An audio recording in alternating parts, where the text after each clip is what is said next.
Fala galera, voltei, trazendo a próxima parte do resumo. O Otnus Ark está longe de acabar e as batalhas continuam quentes. Como tem muita batalha pela frente e todo mundo deve estar animado para vê-las, vamos parar de perder tempo e continuar com esse resumo. Após a tomada de decisão da Aliança Anti-Gremlin, eles enviaram mais porta-aviões pelo oceano, indo em direção a Sargasso, que estava na Baía de Tóquio. Os navios gigantescos que navegavam pelo mar estavam carregando vários tipos de aeronaves e magos de ataque. Por isso, eles não tinham a nada a temer. Isso era o que acreditava os pilotos dos navios. Eles pensaram nisso logo após verem algo extremamente estranho naquele mar. Afinal, eles ainda estavam no meio do oceano. Ainda faltava um longo caminho até chegar na Baía de Tóquio. Então, como era possível que um navio pequeno, como o que eles estavam vendo à frente deles, estivesse ali? Aquele pequeno barco na frente deles mais parecia uma canoa. Era feito de madeira, tinha apenas uma vela e só abrigava uma pessoa. Aqueles 3 gigantescos porta-aviões não tinham nada a temer, muito menos um navio tão pequeno como aquele que estava na frente dele. Mesmo assim, todos os capitães, quando olharam para aquele pequeno navio, sentiam o mesmo calafrio. Assim, o comandante do porta-navio principal usou o megafone para tentar se comunicar com a pessoa que estava no pequeno navio à frente deles. Ele ameaçou quem quer que fosse que estivesse ali na frente a sair do caminho antes que eles atacassem. E assim apontou as armas do grande porta-navio para o pequeno barco, revelando sua face que estava coberta com um manto.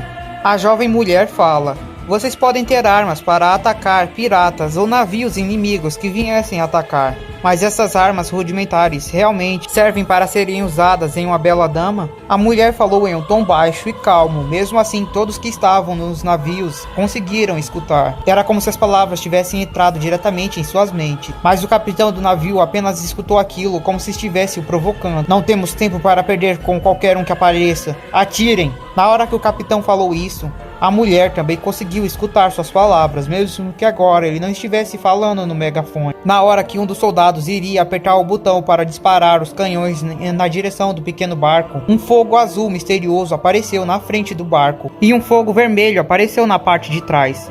O fogo começou a rodear o barco e a mulher falou: "Nilfheim." O manto que cobria seu corpo queimou e as chamas se espalharam. No entanto, toda aquela parte que o fogo tocou congelou. O oceano em volta deles agora estava completamente congelado. O capitão do navio, vendo aquilo, ficou sem acreditar. Chamando a mulher na frente deles de bruxa, ele ordenou que o soldado atirasse logo nela, mas quando olhou para o soldado, ele percebeu. Em volta dele, todos os homens da sala de controle haviam se congelado também. Não só isso, como suas pernas também estavam congeladas.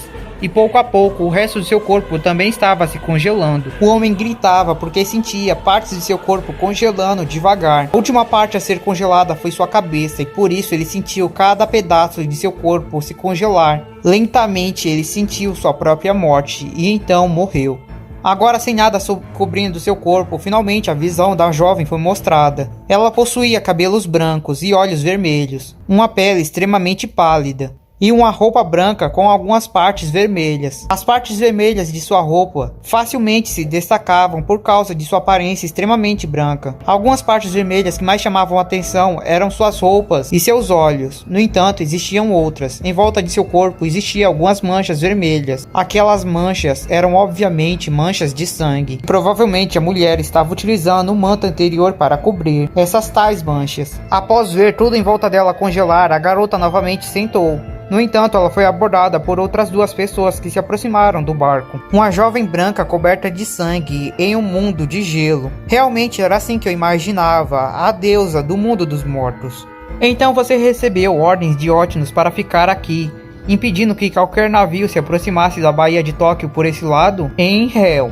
A jovem olhou para as 2 mulheres que estavam andando pelo gelo como se não fosse nada. "Para que vocês não sejam congeladas mesmo andando sobre esse gelo. Quem são vocês?" Uma das mulheres estava carregando uma espada gigantesca e a outra utilizava uma roupa de empregada. "Eu sou Sylvia e ela Branhild Ectobel. Estávamos pegando uma carona com aqueles navios indo em direção para Sargasso, mas agora acho que vamos ter que cuidar de você antes de continuarmos a missão."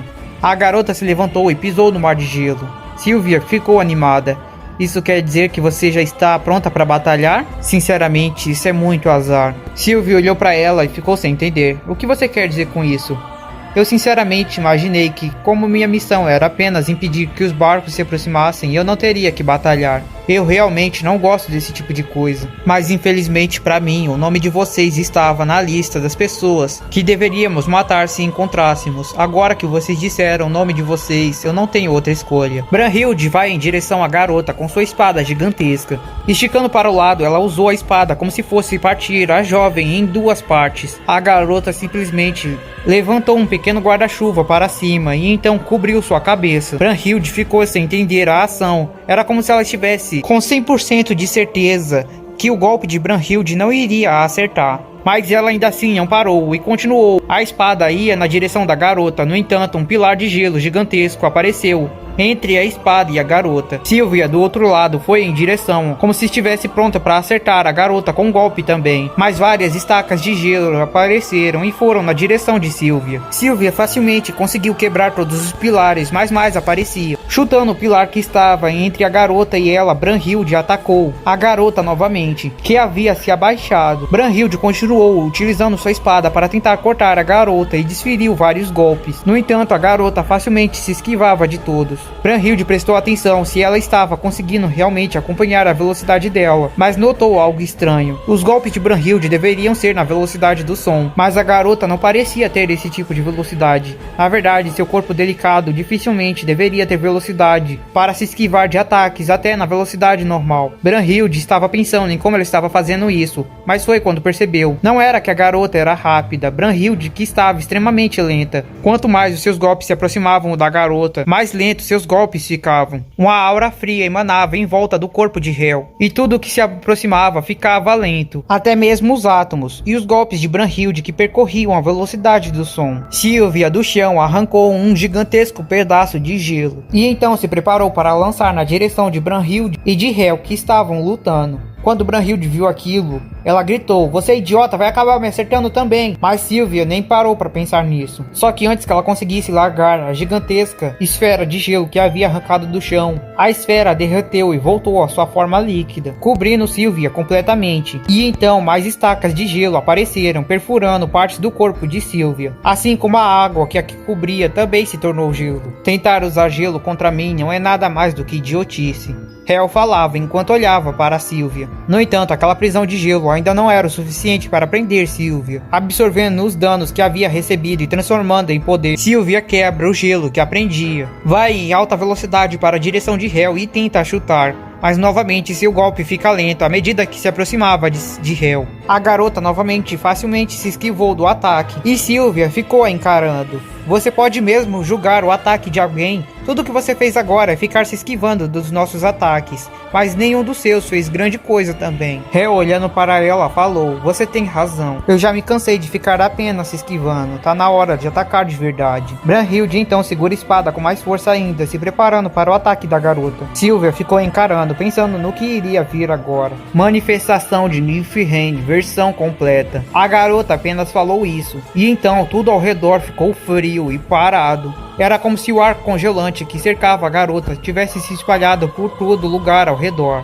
Tudo havia parado, inclusive os pássaros no céu. A versão completa da manifestação de Niflheim congelava até mesmo o tempo. Lentamente a garota se aproximou das duas com uma lâmina de gelo, perfurando o coração de Brunhilde com a lâmina, e depois criando um grande corte no corpo de Sylvia. O mundo voltou ao normal. O corpo de Hel também apresentava algumas partes congeladas, mostrando que o uso dessa habilidade também trazia consequências a ela. Mas agora não importava mais, pois ela já havia derrotado suas inimigas. No entanto, olhando para trás, ela notou runas aparecendo por todo o corpo de Brunhilde. Novamente, ela tentou usar estacas de gelo para atacar o corpo das duas, mas então um campo elétrico apareceu em volta, que destruía todos os pilares que se aproximavam. Brunhilde facilmente se levantou depois, pegou sua espada e lançou na direção da garota, mas quando a lâmina que estava voando em sua direção se aproximou, ela também ficou lenta, e a garota facilmente se esquivou. Depois disso, Brunhilde liberou mais algumas runas, e então curou Sylvia também. também. Hel, olhando o que Brunhilde estava fazendo, entendeu. Aquela era a magia das Valkyries, as responsáveis por levar a alma dos bravos guerreiros para Valhalla. Ela estava utilizando aquela magia para fazer com que a alma voltasse para o corpo do usuário e então recuperasse o corpo dele. Era quase como se fosse uma magia para trazer os mortos de volta, mas só deveria funcionar se a alma não tivesse se afastado muito dos corpos. Mas Hel se impressionava que a garota poderia fazer isso com a própria alma. Sylvia se levantou e então perguntou para Brunhilde: por acaso você entendeu o que acabou de acontecer? E Brunhilde apenas respondeu que não. Quando ela acordou, a garota já estava atrás dela com aquela lâmina em mãos, mostrando que ela havia as cortado. Sylvia, olhando para o corpo de Hel, notou que algumas partes de seu corpo haviam se congelado e notou que ela não estava se recuperando. Enquanto isso, Hel, olhando para o corpo das garotas que haviam se recuperado completamente, notou que a magia não havia se recuperado. Assim, Sylvia e Hel entenderam ao mesmo tempo. Isso agora é uma batalha de resistência. Existia um limite para quantas vezes Brunhilde poderia recuperar as duas. Isso era até sua magia se esgotar. E existia um limite para quantas vezes Hel poderia utilizar a habilidade que havia utilizado anteriormente. Se exagerasse, seu corpo iria se congelar completamente. Sylvia, usando sua corda, começou a criar um sigilo no chão e preparando para utilizar sua habilidade. Brunhilde achou arriscado, afinal elas ainda não haviam entendido como a garota fazia aquilo. Mas Sylvia fala: agora é uma batalha de resistência. Não podemos dar a ela um minuto que seja para se recuperar. Tudo o que temos que fazer é aguentar mais tempo que ela. E isso irá nos trazer a vitória. Então, novamente, elas se preparam para lutar. E assim, a visão muda. Do campo de batalha congelado novamente para Tóquio. Lá estava Touma, em cima de um dos vagões do trem, enfrentando criaturas que haviam sido criadas por uma garota, que estava em vagões à frente. Por causa da luz do vento forte, ao sair do túnel do trem, Touma não havia prestado muita atenção em como era a garota. Mas agora que seus olhos estavam se acostumando com o brilho e aquele vento, ele começou a prestar atenção e algo na figura na frente dele o espantou muito. A garota auto-intitulada Freya, a maga da Gremlin que estava na sua frente, inegavelmente estava grávida. Ao perceber isso, Touma ficou sem reação momentaneamente, mas não teve tempo para se concentrar nesse fato, pois a garota novamente havia jogado 2 cristais. Um era um diamante e outro era um rubi. O diamante havia se tornado novamente um cavalo gigantesco, que novamente deu outra investida em Touma. Já o Rubi havia se tornado um gigante guarda, com uma espada em mãos. O golpe viria pelas duas direções. Touma facilmente poderia destruir qualquer um daqueles seres, apenas tocando com seu braço direito. Mas enquanto estava em um trem em movimento, sendo atacado por 2 direções diferentes, conseguir fazer isso se tornou extremamente complicado. O golpe que veio mais rápido na direção dele foi o do cavalo, que deu uma investida em Touma. E Touma bloqueou utilizando seu braço direito. Já a espada do ser que estava atrás quase decapitou a cabeça de Touma, mas ele havia conseguido se esquivar. E novamente aplicou um golpe com seu Imagine Breaker, dessa vez desfazendo o cavaleiro. Soltando mais cristais em volta, Freya criou 5 seres diferentes. 3 deles eram aves que foram voando na direção de Touma. Touma tentou anular, mas elas se moviam muito rápido, voando em todas as direções. E além disso, ela também havia feito 2 lobos que foram na direção de Touma. Agora não era apenas 2 ataques, eram 5. Com o chacoalhar do trem, ele não tinha nem forças para conseguir se fixar no chão. Se ele se distraísse, ele poderia acabar voando do trem. E enquanto eles estivessem naquela ponte suspensa, cair dali seria fim da linha para Touma, sem dúvida nenhuma. Em alta velocidade, as criaturas continuavam seu ataque, mas Touma desviava de uma por uma. Mas ainda assim, ele não tinha tempo para conseguir esticar seu braço direito e anular aquelas criaturas. Vendo que mais velocidade não era a resposta, Freya puxa outro cristal diferente e então cria um javali. Alimente-se e cresça.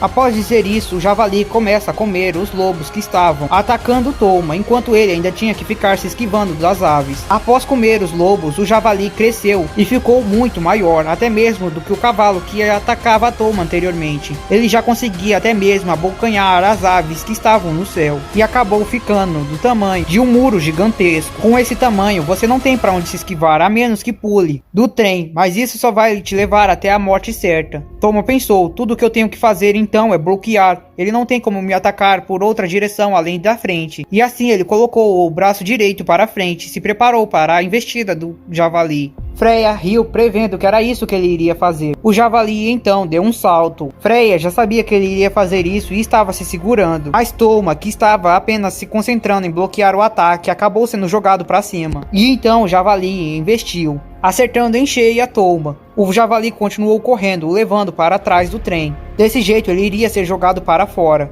Touma mexeu seu braço para conseguir tocar no javali, mas tudo o que fez foi desfazer uma camada. Touma entendeu. Aquelas outras criaturas que ele comeu, cada uma se tornou uma camada diferente do javali. Ele iria continuar tocando com o Imagine Breaker, mas apenas mais camadas iriam desfazer, porque o principal javali estava no núcleo. E até que ele tocasse naquele principal, ele não iria se desfazer completamente. Touma continuou tocando, esperando conseguir desfazer o suficiente antes de ser jogado para fora. E mais camadas do javali desapareciam. Quando Touma conseguiu acertar o núcleo e desfazer o javali por completo, ele acabou sendo jogado para fora, sentindo uma dor enorme no corpo. Por ter sido atingido com tanta força e impacto do javali, ele apenas conseguiu gritar de dor e por causa da queda que era inevitável. Quando Touma começou a cair para fora, Freya se levantou e então percebeu que havia vencido. Ela puxa o celular do bolso para comunicar que o principal inimigo que estava em Tóquio havia sido derrotado. Assim a visão muda e vai para a cidade academia. Todo o aeroporto havia sido desmanchado. Agora, tudo que tinha ali eram destroços e chamas. Além disso, também tinha dois garotos que não paravam de sorrir, mesmo com seus corpos todos ensanguentados, cheios de feridas. Eles não paravam de rir. Fenrir falou: "Ué, achei que você tinha vindo aqui para proteger esse aeroporto ou algo do tipo. Do que adiantou agora se você já destruiu tudo?" Gunra rindo fala: "Eu vim proteger os corajosos trabalhadores daqui, não o lugar. Mesmo que o lugar seja destruído, temos corajosos construtores que rapidamente irão reconstruir esse lugar, contanto que as pessoas estejam vivas. Não importa que o lugar seja destruído, pois podemos reconstruir." E Fenrir falou: "Você não consegue terminar uma frase sem dizer coragem?" Assim ele largou na disparada e na direção de Sogita novamente. Fenrir chuta a cara de Sogita e faz seu nariz sangrar, mas Sogita volta e então acerta um soco na cara dele. Fenrir novamente volta e acerta outro também. Sogita puxa os punhos como se estivesse puxando um lençol, e então uma rajada de energia vem do céu até a direção de Fenrir, mas ele facilmente devora aquela energia, criando mais uma lachadura negra no céu, e devolve o ataque chutando a cabeça de Sogita no chão. Aproveitando que sua cabeça estava no chão, Sogita usa os braços para se apoiar, levantando seu torso para cima e então chutando a cabeça de Fenrir. Depois que Fenrir tira o pé de cima da cabeça de Sogita, Sogita se levanta, dando uma cabeçada no meio do estômago de Fenrir e o jogando para longe. Fenrir vai para uma parte que ainda tinha sobrado do segundo andar. Chutando o teto, ele então revela uma viga de aço e depois a chuta, como se fosse uma bola de futebol na direção de Sogita. Novamente Sogita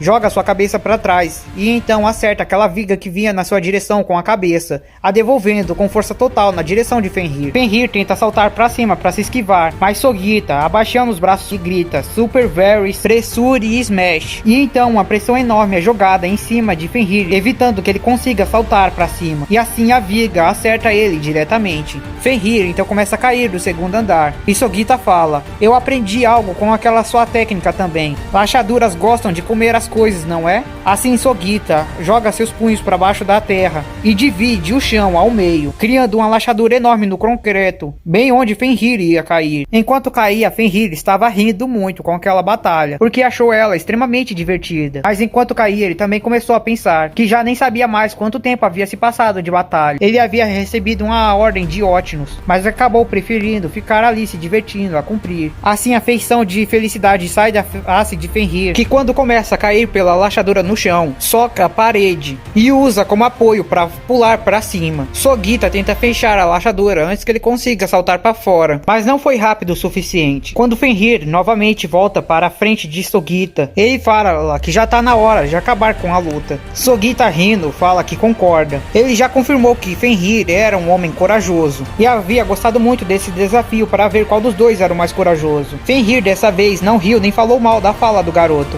vendo que ele também já havia considerado agora Sogita como um verdadeiro inimigo. Sogita então vai testar a coragem dele com um teste final, e Fenrir fala que dessa vez vai usar tudo nesse próximo ataque. Esticando os braços para trás, Sogita começa Super Very. Quando ele começa a falar, os músculos dos braços de Sogita começam a se comprimir e uma onda de energia enorme começa a ser emanada do corpo dele. Já Fenrir começa a colocar uma perna na frente da outra. Enquanto isso, seu corpo começou a mudar, a deixar a forma apenas humana para se tornar uma forma mais bestial. Aquele era o ataque final. Sogita então empurra uma pressão de energia gigantesca que desmancha tudo que estava na frente dele, dividindo até mesmo o mar. Sogita fica impressionado.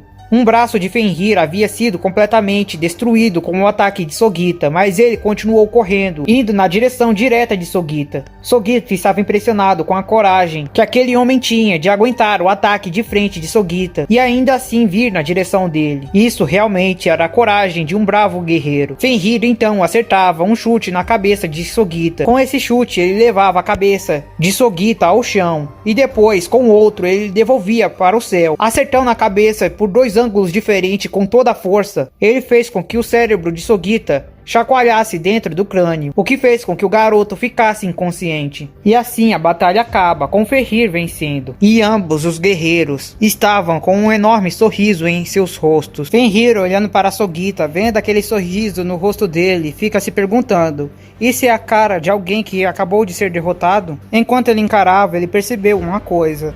Pensando bem, você nunca disse que veio aqui para me derrotar. Apenas disse que queria proteger as pessoas desse lugar, mesmo que eu tenha te derrotado na luta. Já que você conseguiu salvar todo mundo, será que isso é uma vitória sua? Fenrir ria, pensando nessa possibilidade. Mas de repente, ele escuta o barulho de um papel sendo rasgado. E então todo aquele lugar começa a pegar fogo. Chamas enormes queimam tudo que antigamente era destroços do antigo aeroporto. Mas de repente, levando o corpo de Sogita, Fenrir aparece no estacionamento, atrás de uma mulher que segurava um papel entre os dedos. Se você é uma maga membro da Aliança Anti-Gremlin, eu entendo o porquê desse ataque, mas tecnicamente isso também faria com que esse garoto fosse seu aliado. Não acha meio imprudente sair atacando sem ver se ele estava bem? A garota olha para ele com um olhar arrogante e fala: ah, me desculpe, mas eu imaginava que nenhum mago da temível Gremlin iria deixar um inimigo vivo. Eu pensei que ele já estivesse morto. Outra coisa que eu jamais imaginei ver era um membro da Gremlin salvando alguém. Fenrir deixa Sogita em um lado, vai na direção da mulher, a encarando de frente e fala: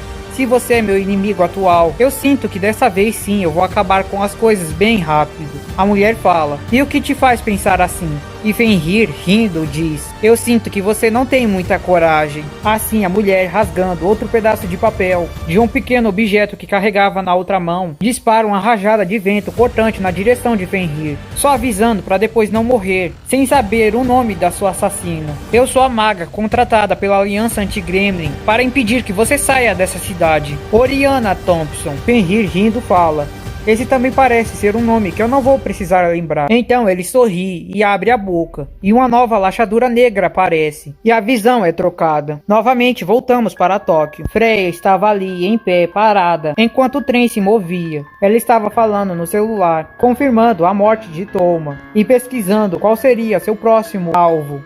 Mas sem que ela soubesse, pelo lado direito do trem, Kamijou Toma estava pendurado, andando pelo trem, enquanto ia para o próximo vagão. Depois ele silenciosamente abre a porta e entra no vagão abaixo da onde ela estava. Após entrar para dentro, ele começa a se lembrar do que aconteceu. Após ser jogado pelo javali, era certo que ele iria acabar caindo enquanto estava sendo jogado. Mas usando toda a sua força, ele conseguiu se segurar na grade de ferro que ficava no último vagão. E apenas com as forças de seu braço, ele conseguiu puxar seu corpo para conseguir se agarrar à parede do trem. E então começou a sua caminhada até o vagão onde Freya estava. Toma percebe que não existia ninguém dentro do trem e começa a suspeitar que eles estavam agindo automaticamente. Mas ele não tinha muito tempo para perder pensando nisso. Ele coloca a cabeça para fora da janela e percebe que ela estava falando no telefone. Antes de subir, ele nota que o trem estava perto de um novo túnel. E então volta para dentro. Primeiro ele começa a pensar. Ele sabia o que ele deveria fazer agora. Mas ainda assim, ele não sabia se teria coragem o suficiente.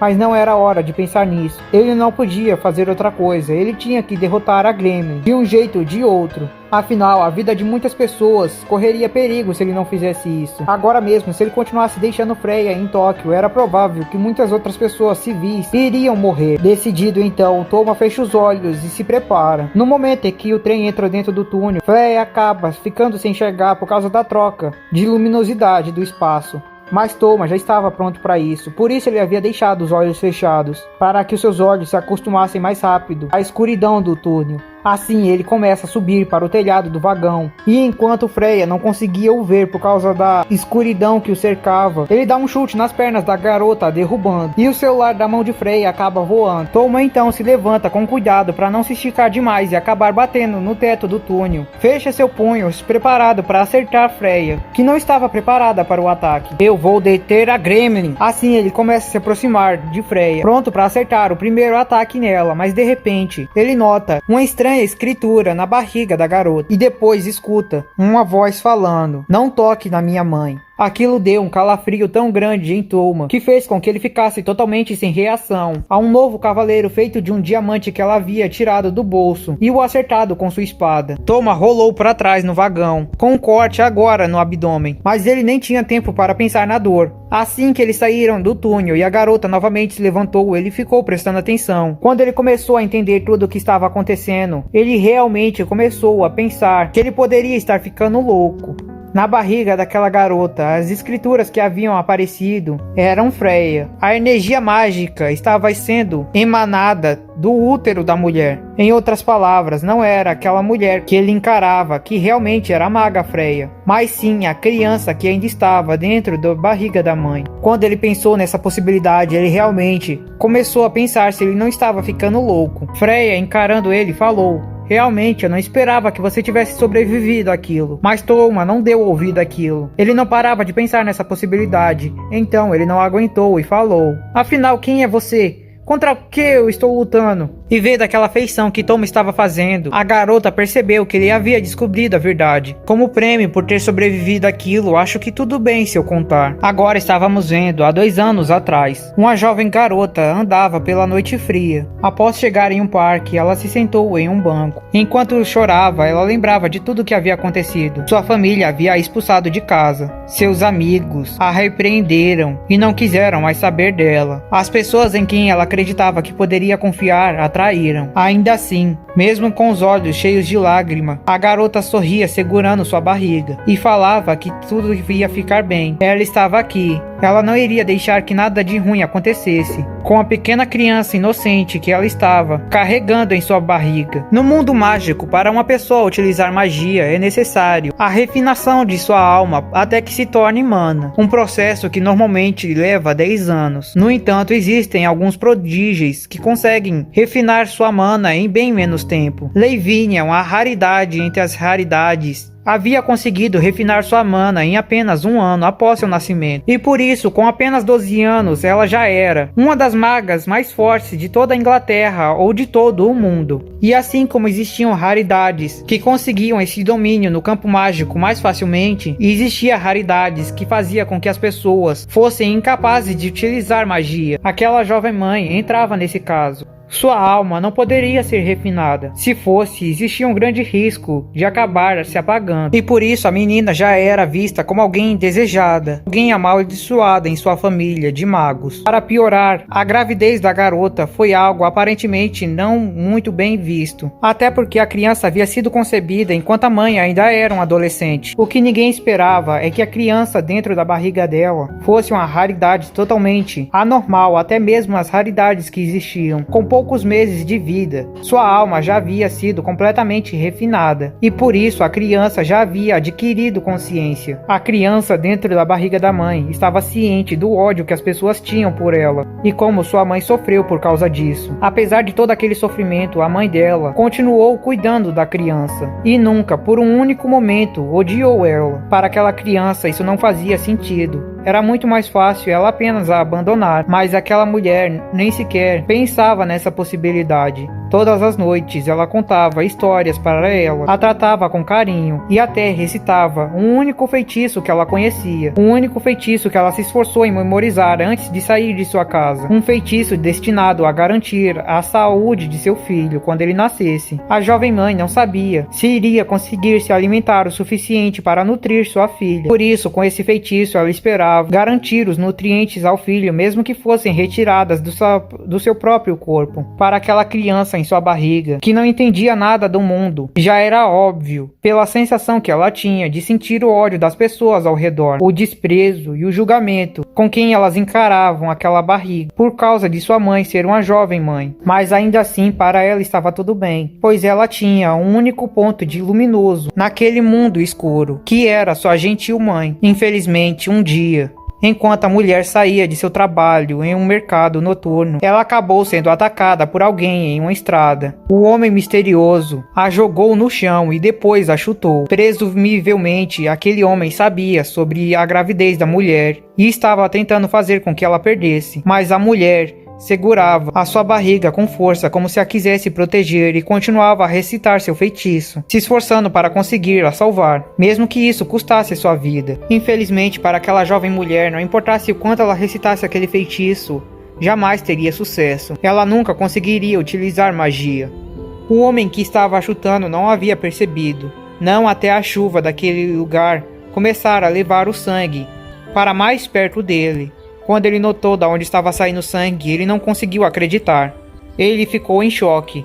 Ele não percebeu, mas quando ele empurrou aquela mulher no chão, ela havia batido com sua cabeça. A mulher, por causa da adrenalina, tentando proteger sua filha, também não havia percebido, mas pouco a pouco ela estava morrendo. O homem caiu no chão, em choque com o que acabou de ver, mas o bebê ainda conseguia fazer algo. Possuindo consciência e mana, ele tentou utilizar aquele feitiço que sua mãe utilizava nele. Dessa vez era o bebê quem estava tentando proteger sua mãe. O feitiço original era para passar nutrientes da mãe para o bebê. No entanto, a reversão do feitiço passava a mana para a mãe. Assim ele conseguiria tratar o ferimento da mãe. O efeito inesperado do feitiço foi que o bebê começou a tomar controle do corpo da própria mãe. Esse nunca foi seu objetivo, mas agora já estava feito. Além disso, agora tomando conta do corpo dela, a primeira coisa que ele fez foi matar o homem que estava na sua frente. E depois disso ele percebeu. O bebê agora estava suprindo o corpo de sua mãe, dando magia que o corpo precisava para sobreviver. Mas agora, se de alguma forma a conexão entre os dois acabasse, a mulher, a mãe de Freya, iria morrer. Toma escutou aquilo, sem conseguir dizer uma palavra sequer. Quando ele recuperou do choque que foi escutar aquela verdade, ele perguntou por que ela se juntou a Gremlin, por que ela está fazendo isso tudo. E Freya respondeu: se Otnus conseguir a Gungnir, conseguir o poder superior de um deus, para ela será muito fácil salvar sua mãe e mudar esse mundo tão escuro em que elas estão fadadas a viver. Bom, o resumo vai ficando por aqui. Espero que tenha curtido. O arco Otnus está cada vez mais emocionante. Então não se esqueça de se inscrever no canal, deixe seu like, comente aí embaixo, vire membro que isso ajuda muito. E não perca o próximo resumo. Valeu, falou, fui!